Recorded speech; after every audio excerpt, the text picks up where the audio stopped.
Dia, queridos alunos. Então, chegamos aí ao final da apostila e agora não tem mais cálculo, né? A gente continua falando sobre genética, mas é mais teoria, tá?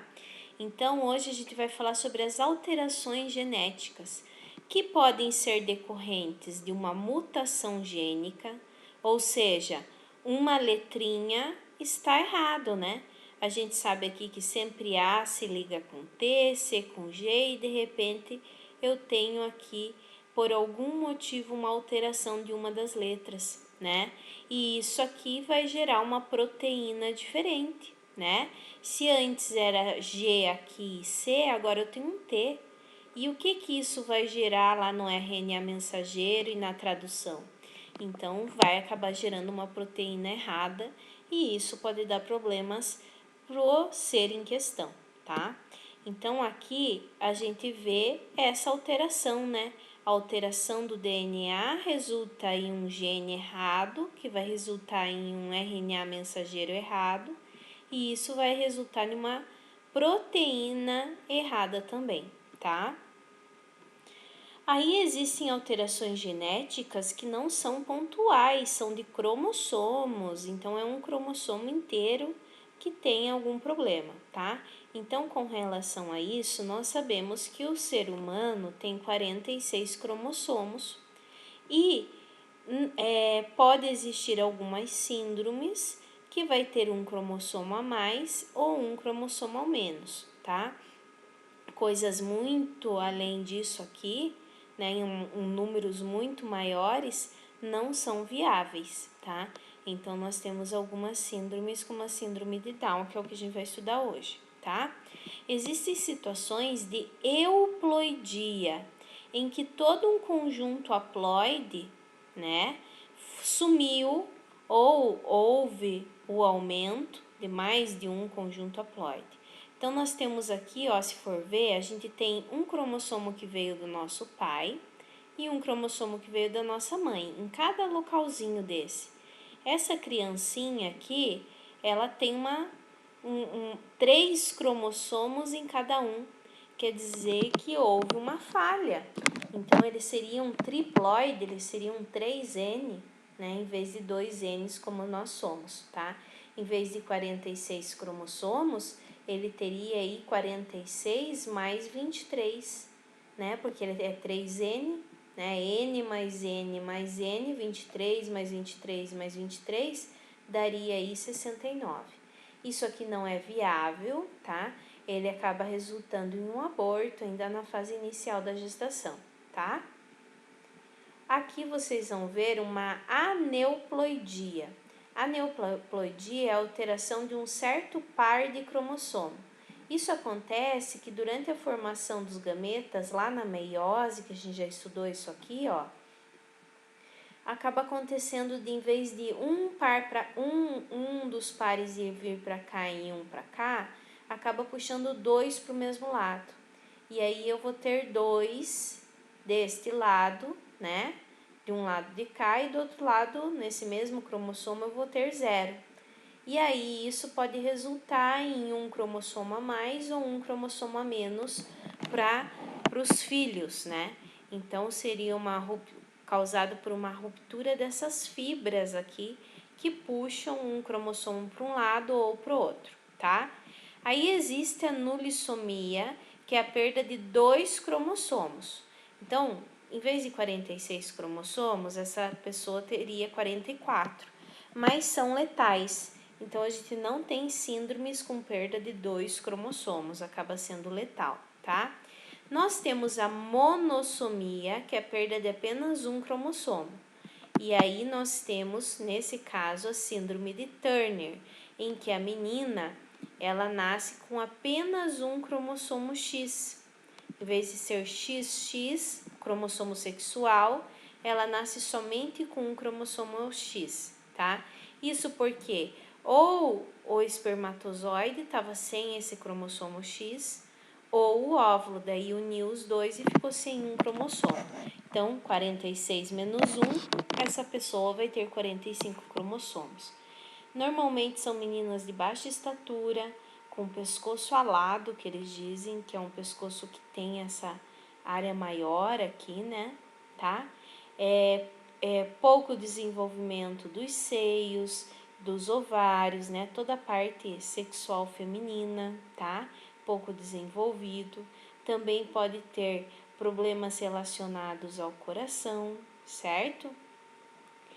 E a baixa estatura, como eu já tinha falado. Então, essa é a síndrome de Turner. Também existe a síndrome de Down, que ela é provocada por uma trissomia no cromossomo 21, tá? Então, lá no cromossomo 21, essa criança vai ter 3 cromossomos em vez de 2. Então, se ela tem um a mais, ela vai ter 47 cromossomos no total, certo? O dia da síndrome de Down é dia 21/3, ou seja, 21 de março. Por quê? Porque é no cromossomo 21 que tem 3 cromossomos, por isso é uma trissomia, certo? E aí tem as características, né? Então, ele tem essa fenda palpebral, tem a questão de orelhinhas pequenas, tende a ter o rosto mais redondo, uma maior facilidade para engordar, o cabelo liso, tá? Então, característicos da síndrome de Down. Também existe a síndrome de Klinefelter, que o homem ele vai ter vai ser XXY do cromossomo sexual, tá? Essa síndrome de Klinefelter, ela resulta em homens que também pode ter um certo desenvolvimento de seios, ele tem o desenvolvimento da parte masculina da genitália masculina pequena, tá? Tende a ter essa área mais larga, porque ele tem 2 cromossomos X e um Y, então é XXY, certo? Aqui nós vamos ter também a trissomia de outros cromossomos, como o cromossomo 18, que é a síndrome de Klinefelter, que tende a ter esse rostinho com um narizinho fininho, assim, uma orelhinha com umas pontinhas, olha. Então, essa é uma trissomia do cromossomo 18, a síndrome de Edwards. Tem a síndrome de Patau, que é mais grave, que é do cromossomo 13, que tende a nascer com aqueles problemas de fenda labial, né? Também fica com problemas de movimentação, de coordenação, tá? Como tem outros tipos de síndromes aqui, né? Tem o triplo X, o triplo Y, todas são trissomias, certo? Também existe essa alteração, a síndrome de Cri-du-Chat, ou seja, que é o miado de gato, que é a perda de parte do cromossomo 5, é só um pedacinho. E ela dá algumas alterações, fala que é de miado de gato porque a pessoa quando chora parece que está miando, né? Tem um choro diferente, certo? Então tem algumas alterações também estruturais. Aí, diagnóstico, para saber se o bebezinho tem alguma alteração. Tem a amniocentese, que seria retirada do líquido amniótico, que vai ter células do bebê para tentar descobrir, tá? Também tem a amostragem vilacoriônica, que eles tiram daqui, da união aqui da placenta, eles retiram um pouco da amostra, certo? Além da ultrassonografia, que aí são os famosos testes morfológicos para identificar alguma síndrome na criança, certo? Aí vem outro conceito, agora mudando um pouquinho, conceito genético sobre cruzamentos consanguíneos, ou seja, casamento entre irmãos, entre parentes. Nós estamos vendo aqui que esse casal de beija-flor teve 3 beija-florzinhos. E esses aqui, os irmãos, acabaram cruzando entre si, tendo um filhote, tá? Qual é o problema de um casamento consanguíneo? O problema é que, quando a gente fala de irmãos, a tendência de ter o mesmo gene recessivo no mesmo lugar é grande, como aconteceu aqui, ó. Esses irmãos têm os genes azinho, aqui, ó, que aparece quando vai ter um filho, a chance de juntar o azinho com o azinho é grande. E aí a chance de aparecer uma doença que estava escondida na família é maior por conta de ser uma endogamia, né? De acabar cruzando entre irmãos. Então, o que é, resumindo a história? Os meus irmãos têm os mesmos problemas genéticos nos mesmos lugares que eu. A chance é muito grande disso acontecer. E aí, se eu tiver um relacionamento com um irmão, essa doença genética pode se unir, a minha e a dele, e aí pode aparecer o que estava escondido, pode acabar revelando em um filho. Por isso a chance é maior de problemas genéticos entre parentes, certo? Então vejam só, aqui um casamento normal e aqui um consanguíneo, olha só. Ela não tem um azinho, porque não é parente dele. Agora, os parentes têm o mesmo azinho no mesmo lugar. Tá escondida a doença ali neles. Aí, quando cruza, 25% dos descendentes pode vir azinho, certo? Aumentando as chances de aparecer determinadas doenças genéticas.